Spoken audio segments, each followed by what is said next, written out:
Dans une conférence de presse, M. François Mitterrand critique l'inégalité du combat politique en France. Il rappelle qu'il continuera d'assumer son rôle à la tête du Parti socialiste, sauf accident possible. Les députés se prononcent pour la publication du rapport sur la gestion financière de l'ORTF. La commission de contrôle qu'il a rédigé fait 30 propositions. Comme prévu, le Parlement vote le projet de loi sur l'amnistie. Il concerne notamment les contraventions antérieures au 27 mai dernier. Le ministre des Affaires étrangères de retour d'Ottawa, M. Sauvagnargues, est satisfait de la nouvelle déclaration atlantique que M. Chirac signera le 26 juin à Bruxelles. Le Tour de France dans une semaine, mais le vainqueur de l'année dernière ne sera pas au départ. L'Espagnol Luis Ocaña, à la suite d'une blessure, ne sera pas remis à temps. Les courses à Vincennes, le prix du président de la République, et puis le tiercé dans une autre épreuve, ont gagné le 17, le 15 et le 10. Les rapports pour 3 francs 2707 francs 20 et 387 francs 60 dans le désordre, cela aussi pour 3 francs. Mesdames, Mesdemoiselles, Messieurs, bonsoir. Service minimum jusqu'à une nouvelle décision des syndicats qui négocient avec la direction. Nous ferons le point tout à l'heure. Après avoir annoncé hier les mesures sociales du gouvernement, M. Chirac se prépare à mettre en place la seconde partie de son plan social. Il présidera lui-même demain au ministère du Travail, donc aux côtés de M. Durafour, une réunion qui mettra en présence l'ensemble des organisations professionnelles et syndicales, donc les patrons et les salariés. Il s'agit pour M. Chirac de parvenir à une meilleure protection des travailleurs, en particulier contre les licenciements collectifs et le chômage, et puis de s'attaquer véritablement au problème des conditions de travail. Tout cela, c'est la réforme de l'entreprise qui va être mise sur ses rails dès demain. Nous l'avons vu dans notre journal de 13 heures, pour les syndicats, les réactions sont mitigées. D'une façon générale, les syndicats estiment surtout que le relèvement de 12,2% des allocations familiales est insuffisant par rapport à celle du coût de la vie.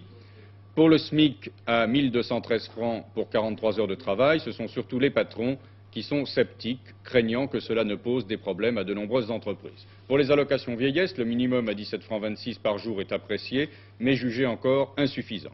Sur le plan politique, pour l'opposition, c'est le sentiment également de M. François Mitterrand, pour qui les promesses de M. Giscard d'Estaing, candidat, ne sont pas tenues. Je pense en particulier à l'aide à la famille, indépendamment des allocations familiales, aux revenus des jeunes à la recherche d'un premier emploi, à la garantie d'1 an de revenus pour les chômeurs. Je pense qu'il n'y a pas beaucoup de cohérence entre les dépenses et les recettes, qu'on ne sait même pas très exactement qui sera le payeur entre le budget ou la sécurité sociale, que les mesures ont toujours été rognées par rapport à ce que l'on pouvait en attendre, car si l'on remarque que le SMIC à 6 francs 40 l'heure montera désormais à 1213 francs pour le mois, c'est aussi pour 43 heures, et non point pour les 40 heures qui avaient été demandées par nous-mêmes. Que sur le plan des allocations familiales, les 12,2%, j'y reviens simplement pour mémoire, cela est loin de correspondre à un rattrapage, que l'essentiel est renvoyé, comme je le disais tout à l'heure, à des projets à long terme, que le minimum vieillesse atteindra en juillet 17 francs 26, c'est-à-dire 21% d'augmentation. Les augmentations de pension de la sécurité sociale restent à une augmentation de 6,7%. Vous pourrez faire vous-même les calculs. Et François Mitterrand a rappelé les mesures qu'il préconisait, notamment l'échelle mobile des salaires. Mais avant d'en venir au secteur social, le premier secrétaire du Parti socialiste avait parlé de la situation de son parti, et particulièrement du succès de la campagne d'adhésion. Enfin, il a évoqué son mandat. Je continuerai d'assumer le rôle qui m'a été confié par les adhérents du Parti socialiste, et j'ai l'intention, sauf accident, qui comme tout accident est imprévisible, de poursuivre la tâche que j'ai engagée au lendemain du congrès d'Épinay, afin de contribuer de mon mieux au développement du socialisme en France et à la victoire de la gauche. Information, selon François Mitterrand, le pouvoir dispose de l'ORTF des postes périphériques de la majorité de la presse écrite. Cela accentue l'inégalité du combat politique. Si c'est à l'usage que l'on juge la nature d'un régime, on ne peut pas dire que le régime de M. Giscard d'Estaing soit autant qu'il le faudrait démocratique, tant qu'à l'imitation de ses prédécesseurs, et il continuera de traiter l'information comme une chasse gardée, comme un monopole de fait, ou qui en réalité contraint l'opposition au silence. 13 millions de Français, depuis maintenant un mois, sont réduits au silence. Plan contre l'inflation, c'est du pointillisme. C'est du pointillisme, ce qui veut dire que, en vérité, encore y a-t-il de grands peintres dont le pointillisme a permis la construction de grandes œuvres. À force d'ajouter un point à l'autre, on finissait, ou l'on finit, figuratif ou non figuratif, par reconnaître un plan d'ensemble. Mais comme il se trouve que les pointillistes de notre politique, fidèles à une tradition constante de l'ancien ministre des Finances, précisément dénient toute qualité à la planification, ou même à un vaste plan, de ce fait, le pointillisme, dans la circonstance, ne correspond pas à une œuvre d'art. Et François Mitterrand a rappelé les mesures qu'il préconisait pendant la campagne. Emprunt de 10 milliards indexés, réduction de la TVA sur certains produits, priorité à l'épargne. Enfin, il a mis en garde le gouvernement contre la situation économique qu'il retrouvera à la rentrée. Les agriculteurs ont actuellement des problèmes dans plusieurs secteurs. L'afflux sur le marché d'artichauts bretons en raison de la chaleur, les importations de pêche espagnole également, dont nous avons parlé à 13 h, et puis l'effondrement des cours de la viande bovine et les inquiétudes pour la viande de porc. On produit trop, on ne consomme en France que les meilleurs morceaux et on importe par période de la viande de l'étranger. Un problème bien difficile à résoudre. Le président de la Fédération nationale des syndicats d'exploitants agricoles était reçu cet après-midi par le Premier ministre pour évoquer les problèmes du revenu des agriculteurs. Après avoir reçu les grandes organisations syndicales et professionnelles, Jacques Chirac a en effet reçu cet après-midi, en compagnie de Christian Bonnet, ministre de l'Agriculture, Jean Debatisse, président de la Fédération nationale des syndicats des exploitants agricoles. Bien, si vous voulez, nous avons exposé au Premier ministre la situation catastrophique pour les agriculteurs quant à l'évolution de leurs revenus, si aucune mesure ne devait être prise pour corriger cette situation. Et nous avons notamment demandé, nous, 4 types d'actions pour obtenir un relèvement des cours sur le marché, notamment en ce qui concerne la viande bovine, avec une intervention sur les marchés à un niveau supérieur au prix d'orientation, également en ce qui concerne la viande porcine. Pour les fruits et légumes, l'arrêt immédiat des importations et une politique de retrait également à un niveau correct. Et enfin, en ce qui concerne la viticulture, la possibilité immédiate de distillation et à un niveau également correct permettant le relèvement des coûts. Le Premier ministre et moi-même avons marqué notre plein accord avec l'analyse qui était faite de la situation par la Fédération des exploitants agricoles.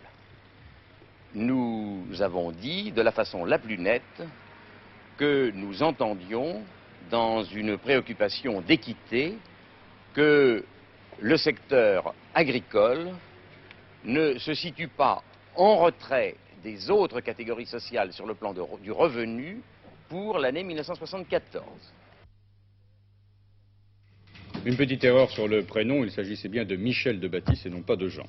Les députés étaient penchés aujourd'hui sur un certain nombre de problèmes, les rapports sur la gestion financière de l'ORTF et celle du téléphone. Nous en parlerons dans quelques instants. Et puis, en fin d'après-midi, ils ont étudié le projet de loi sur l'amnistie, projet traditionnel lors de l'entrée en fonction d'un nouveau président de la République et qui fait surtout plaisir aux automobilistes qui ont tendance à laisser traîner leur voiture là où il ne faut pas. En direct de l'Assemblée nationale, Jacques Hébert. Les députés ont donc commencé à débattre de ce projet de loi d'amnistie sans revenir sur toutes les dispositions d'un projet assez complexe et qui prévoit notamment l'amnistie des contraventions émises avant le 27 mai dernier, date d'installation de Valéry Giscard d'Estaing à l'Élysée. On remarquera qu'on a surtout parlé cet après-midi de l'amnistie des artisans et commerçants, qu'il s'agisse de manifestations dans la rue ou de non-paiement de cotisations, et de l'amnistie qui concerne tous les délits encore liés aux événements d'Algérie. D'un débat sans passion en présence seulement d'une trentaine de députés, on retiendra ces quelques phrases. Georges Donez, réformateur, l'amnistie doit être un véritable oubli, il ne faut cependant pas donner de prime à la malhonnêteté et oublier les victimes. Lucien Villa, communiste, au-delà de l'amnistie, c'est le problème de la crise de notre société qu'il faut revoir. Guy Germer, UDR, tournons une bonne fois pour toutes les pages de l'histoire de la guerre d'Algérie, des pages que les Français ne veulent plus lire. Jacques Choustel en inscrit, il faut effacer définitivement les traces et les amertumes laissées par le drame algérien. Enfin, Jean Zuccarelli, socialiste, cette loi est une loi de clémence, mais il y a encore beaucoup de zones d'ombre. C'était ensuite le débat, article par article, débat qui se poursuivra ce soir. Mais je vous propose d'écouter tout de suite un extrait du discours prononcé en début d'après-midi par le garde des Sceaux, Jean Le Canuet.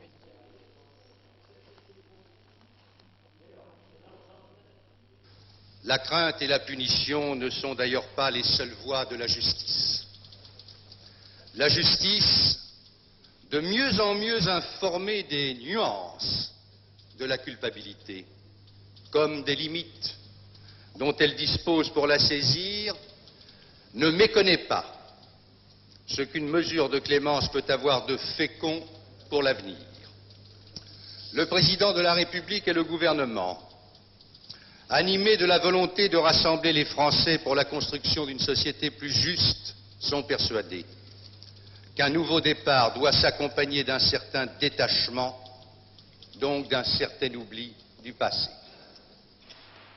La Cour des comptes publie aujourd'hui son rapport annuel. Sans entrer dans les grandes lignes sur lesquelles nous reviendrons, relevons au passage que l'aménagement du Languedoc-Roussillon est considéré comme un échec, que des critiques sont adressées aux méthodes de gestion des universités, que la question posée est de savoir quelle est la destination exacte des 6 à 7 milliards de francs affectés à la formation professionnelle. Inquiétude aussi sur la situation financière du régime général de sécurité sociale. En revanche, la Cour des comptes reconnaît 2 réussites, le marché d'intérêt national de Rungis, qui vient compenser l'échec économique de la Villette, et la création rentable du quartier des affaires du rond-point de la Défense. Les députés se sont penchés aussi sur ce qu'ils estiment ne pas fonctionner très bien et ils ont autorisé aujourd'hui la publication du rapport de la commission de contrôle de la gestion de l'ORTF. Avant d'en parler, je vous rappelle que le mouvement de grève lancé par la FSU, Fédération des syndicats unifiés de l'ORTF, se poursuit. Ce matin, la CGT a décidé de se joindre au mouvement si une solution au conflit n'intervenait pas avant ce soir. Précisément, une nouvelle réunion se tient actuellement au cours de laquelle la direction générale remettra aux représentants syndicaux un mémorandum précisant l'ensemble de ses propositions. Il faut noter d'autre part un communiqué publié hier soir par plusieurs organisations syndicales des personnels hors statut de l'ORTF, réalisateurs, artistes, producteurs, musiciens, auteurs-compositeurs. Ils ont annoncé que tout en maintenant l'intégralité de leurs revendications, ils s'interrogeaient sur l'opportunité d'une action de grève dans l'immédiat. Ces organisations précisent que ces grèves représentent une menace pour le monopole de l'Office. En tout état de cause, il faut attendre maintenant demain pour savoir si le programme minimum sera maintenu. Mais revenons donc sur la publication du rapport de la commission de contrôle de la gestion de l'ORTF qui a fait 30 propositions. Les commissions de contrôle ou d'enquête parlementaire sont prévues dans les règlements des 2 assemblées. Articles 11 et 100 pour le Sénat, article 140 pour l'Assemblée nationale. C'est une création de 1958. Elle a été faite pour permettre aux parlementaires de remplir pleinement leur rôle de contrôle, essentiellement sur les services publics et sur les entreprises nationales. Jusqu'à ce jour, 5 ont été décidés à l'Assemblée, 2 fois l'ORTF, la Régie Renault, le téléphone et les problèmes fonciers, 5 au Sénat, les théâtres lyriques, l'enseignement, l'ORTF, l'équipement sanitaire et les écoutes téléphoniques.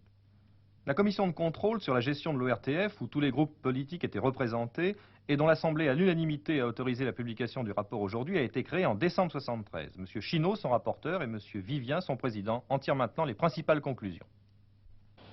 La première remarque, quand on veut traiter de la gestion de l'Office, c'est quand même d'abord de rappeler, et ça l'opinion le sent, mais il faut lui rappeler, qu'il est difficile de faire vivre dans une telle entreprise des gens qui sont chargés d'administrer, même si on regrette leur timidité, des techniciens, même si quelquefois on a le sentiment qu'ils travaillent sans avoir trop de soucis financiers au premier chef des leurs, et puis ceux qu'on a appelés, et que vos confrères ont appelés souvent des saltimbanques, qui sont simplement ceux qui sont chargés de créer, quelquefois avec esprit, mais qui de toute façon ont un peu comme vocation d'exprimer leur sensibilité. Pour mener une telle entreprise, nous savons, et le Parlement sait très bien, qu'il faut beaucoup de souplesse Ce n'est pas pour autant qu'il faut de l'inconscience peut-être dans la gestion. Or, je crois qu'il y en a eu. Alors, dans les propositions que nous faisons, il y en a une trentaine qui traitent de l'ensemble des problèmes qui touchent l'aspect financier de la gestion de l'Office. J'en prendrai une sur la redevance. D'abord, la commission de contrôle de l'Assemblée souhaite voir l'actuel taux de redevance maintenu, et je dirais à titre symbolique, parce qu'il y a des économies à faire à l'intérieur de l'Office avant de rechercher de nouvelles recettes. Sur l'aspect très particulier de la redevance radio, qui est assez compliqué à percevoir, dont la rentabilité finalement est assez faible, dans un souci d'ailleurs de justice sociale, la commission de contrôle a décidé de proposer la suppression de la redevance radio et en revanche de l'instaurer pour les radios qui sont montées sur voiture, ce qui finalement est sans aucun doute un effort de justice. Et puis il s'agirait là d'une redevance facile à percevoir et qui coûterait donc moins cher. Voilà un des 30 points, si vous voulez, de la redevance. Nous nous sommes beaucoup occupés de l'aspect de la politique commerciale de l'Office. Vous savez très bien, et vous en faites partie, que l'Office a en fin de compte énormément d'activités commerciales. Celles-ci ne sont pas dirigées, elles se font dans une assez grande incohérence, et il est tout à fait anormal qu'il en soit ainsi. Nous faisons donc un certain nombre de propositions à cet égard.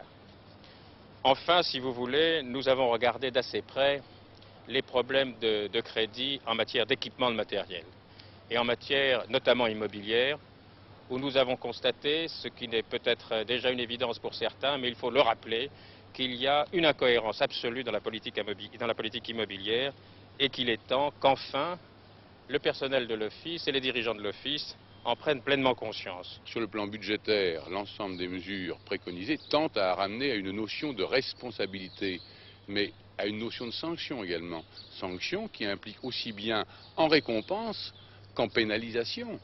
Et la sanction, c'est l'intéressement. Je suis toujours surpris par la qualité du personnel de cette maison. Je suis toujours effrayé quand je vois la dilution des moyens, aussi bien en crédit qu'en hommes et qu'en matériel. Il faut que les téléspectateurs sachent que la politique des programmes ne consomme que 1/3 du budget total de l'Office. Alors il faut qu'on normalise et que par exemple sur la régie de diffusion, la diffusion soit rattachée à la direction générale et que chacun ne fasse pas ce qu'il veut, car c'est vous qui êtes jugé. Et en ce moment, les téléspectateurs jugent sur la qualité des programmes. La politique d'investissement menée quelquefois de façon inconsidérée nous amène à demander également que le conseil d'administration et les conseils d'administration des futurs établissements publics exercent pleinement leurs responsabilités. Tous ceux que nous avons entendus, et des membres éminents, nous ont dit qu'ils n'étaient pas en mesure, puisque tout se fait a posteriori. Et que les engagements de dépenses, il y a un trésorier payeur général qui paie, et qui paie sans limitation de crédit. Quand en même temps, je sais que combien de responsables de services, dans l'information par exemple, s'efforcent d'aller à l'économie tout en rendant de bons services. Alors j'espère pas avoir l'occasion de revenir pour vous préciser d'une façon moins vague ce qui est dans le rapport, mais c'est la dernière chance de l'Office à mon avis.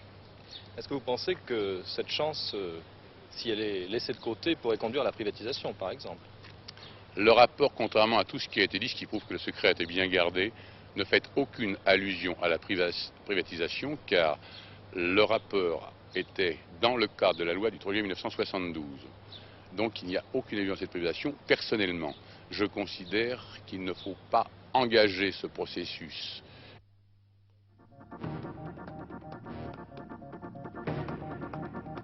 Le taux de l'escompte de la Banque de France est porté de 11 à 13%. Il devient ainsi le plus élevé de toute la communauté européenne.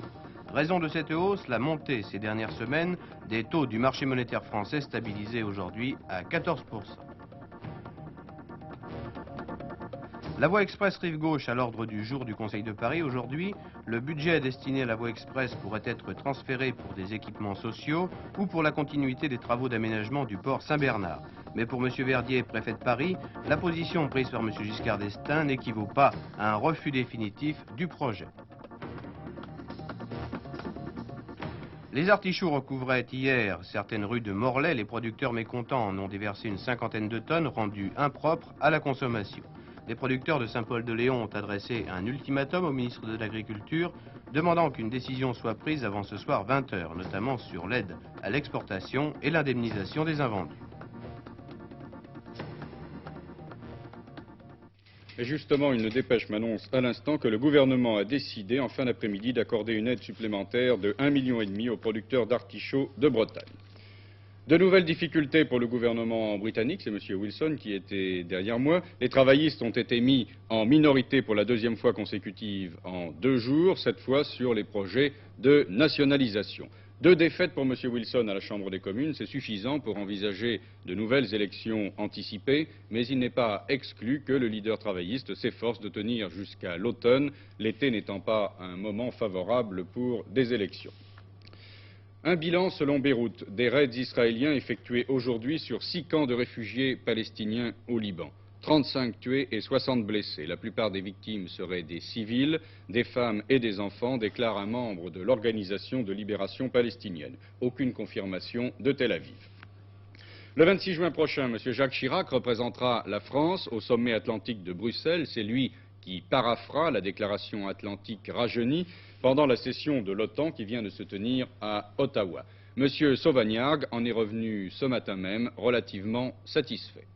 Je rentre d'Ottawa fatigué, mais pleinement satisfait. Nous avons fait, je crois, du bon travail. J'ai peu de temps, je vais donc être très bref. 2 choses. La déclaration atlantique, vous la connaissez. Une bonne partie, d'ailleurs, de ses meilleurs éléments est due à mon prédécesseur. Je l'ai dit et M. Kissinger l'a répété. L'Alliance Atlantique prend un nouveau départ. Elle le prend dans l'esprit qui est le sien depuis plusieurs années. Détente et sécurité sont complémentaires. C'est sur la base d'une sécurité accrue que nous poursuivrons nos efforts de détente et de coopération avec l'Est. Un obstacle subsistait, vous le savez, celui de la consultation. La consultation est normale entre alliés et j'avais défini avant de partir les limites que nous entendions ne pas dépasser. Dans le projet initial français, il était d'ailleurs déjà dit, la consultation étroite doit être maintenue entre les alliés. J'avais ajouté, il ne faut pas que cette consultation ait un caractère obligatoire, il ne faut pas que cette consultation s'étende à tout sujet. Sur ces 2 points, au cours de 2 conversations avec M. Kissinger, j'ai obtenu pleine satisfaction.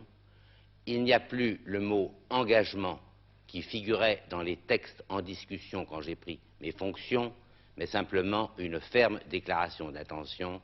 Nous sommes fermement résolus à intensifier le processus de consultation entre les pays membres de l'Alliance, et cela sur les sujets qui sont les sujets relevant de l'Alliance. La formule retenue est les intérêts communs des pays en tant que pays membres de l'Alliance. Cette formule est parfaitement claire, elle est parfaitement définie.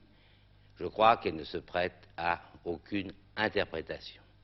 J'ai constaté avec regret qu'une partie de la presse n'avait pas très bien compris tout cela, mais je crois qu'il importe de mettre les choses au point. On va me dire qui a remporté la victoire. Eh bien, dans une affaire comme cela, il n'y a pas de victoire. J'avais dit aussi avant de partir que je faisais pleine confiance à la sagesse politique et au pragmatisme de mon interlocuteur. J'étais assuré de trouver en lui un homme compréhensif et effectivement, il a tout de suite fait écho aux paroles que j'ai prononcées dès le début de la séance. C'est donc, je crois, finalement, un bon départ pour l'Alliance. C'est peut-être, éventuellement, un bon départ pour les relations franco-américaines.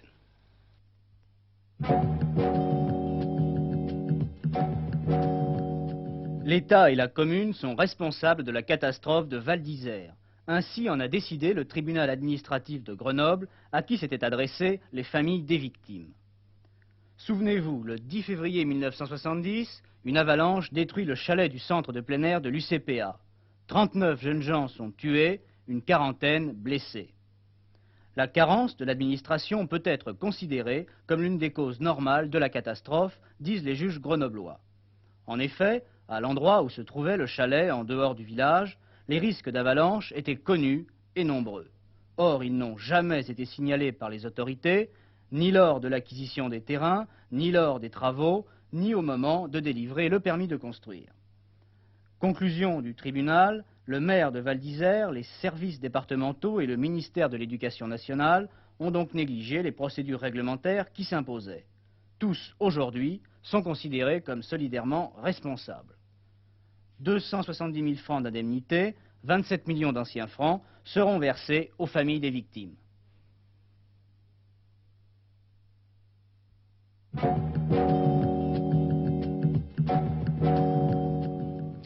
Le Tour de France cycliste commencera dans une semaine aujourd'hui. Le vainqueur de l'année dernière ne sera pas au départ. L'Espagnol Luis Ocaña a été sérieusement blessé au cours d'une chute dans la première étape du Tour de l'Aude, mardi. Le chirurgien qui l'a soigné estime qu'il lui faudrait presque 15 jours pour retrouver les conditions physiques normales. Sa blessure n'est pas cicatrisée et il est encore sous antibiotiques, ce qui le fatigue.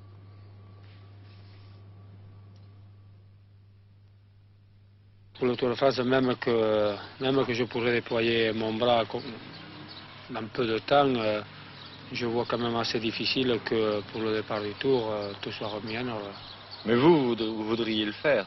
Vouloir, évidemment. Je n'ai rien fait de cette saison.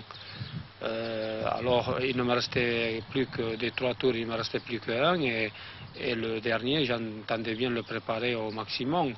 Or, le préparer au maximum, voilà où je me retrouve une fois de plus. Vous n'avez tout de même pas l'intention d'aller contre l'avis des médecins? Non, pas ce coup-ci, non. Non, parce que, premièrement, aller contre, ça serait à condition que je sois en parfaite condition physique, mais déjà, je n'étais pas au mieux.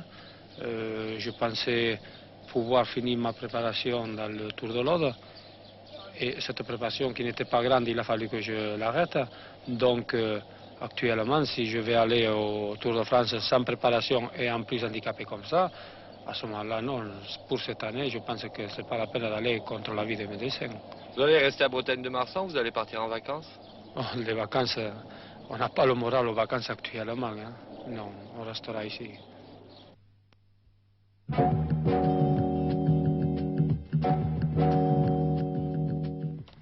Il s'agissait du critérium européen, aujourd'hui à Vincennes, une casaque claire, à Millau, une casaque foncée, buffet, et puis une toque très claire, grise, qui vient à l'extérieur. Il s'agit de Bellino II, grand spécialiste du trot monté, mais qui aujourd'hui, mené par Jeannot Goujon, va réussir à battre les meilleurs trotteurs attelés. Il avait déjà été 3e cet hiver dans le Prix de Paris, on a un peu oublié, il fait 30 contre 1, il gagne, il va battre Axius, le champion Axius qui faiblit, il gagne facilement, Timotiti l'Italien va venir finir terriblement fort, et 3e Casbah. Bellino II, un grand crack au monté, qui est aussi un grand crack à la clé, 17, 15, 10. Les rapports, vous les voyez. Et puis, le trot monté. Elpenor va démarrer et va laisser dans sa casaque claire, la casaque de M. de Montesson, celle d'une de mes... Il va laisser les autres absolument sur place. Le trot monté, ce n'est pas très beau à voir, mais c'est la spécialité qui donne aux trotteurs français, aux chevaux de Normandie, leur résistance et leur puissance. Un coup d'accélérateur, et Elpenor laisse tous les autres tellement loin que je me permettrai de ne pas citer le nom du 2e, ni du 3e, bien qu'ils y aient beaucoup de mérite. La victoire d'Elpenor est vraiment trop belle. Regardez sa manière de finir.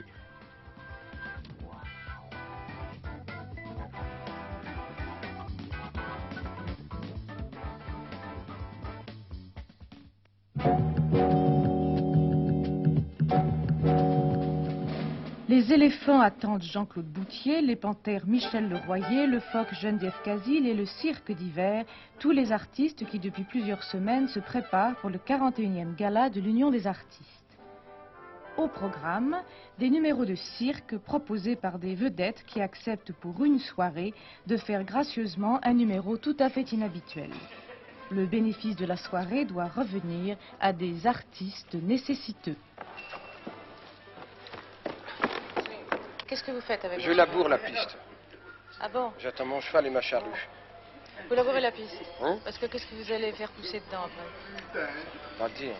C'est le secret, hein? On sait que les places sont à combien cette année? 60 000 francs, quoi. On ne peut pas dévoiler tout ce qui va se passer sur le gala. Oui, attention, les répétitions se font dans la gaieté, mais avec tout de même un peu d'appréhension. C'est pas laid, les enfants, c'est pas laid, c'est pas mal. C'est pas mal.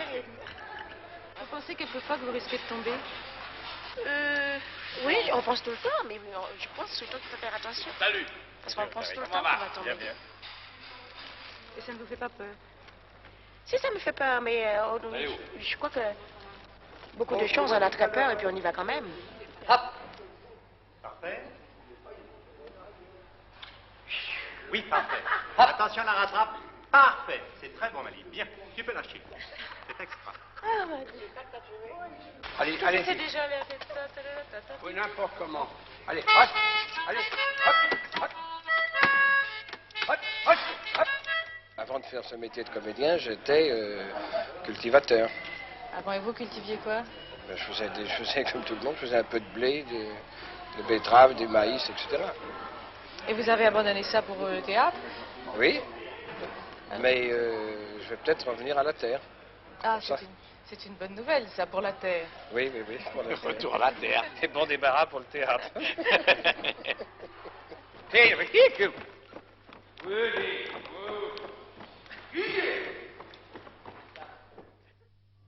Une toute dernière information, au procès de la drogue de Marseille, le substitut du procureur de la République vient de requérir une peine de 20 ans de prison contre Jean-Baptiste Cross. Il a demandé l'application de la même peine pour Joseph Marot qui est en fuite et des peines de 16 à 14 ans pour ses 4 comparses. Pas de journal 24 heures dernière ce soir. Nous vous retrouverons pour notre part demain à 13h et maintenant un film sur les 3 chaînes qui s'appelle Confidence sur l'oreiller. Bonsoir.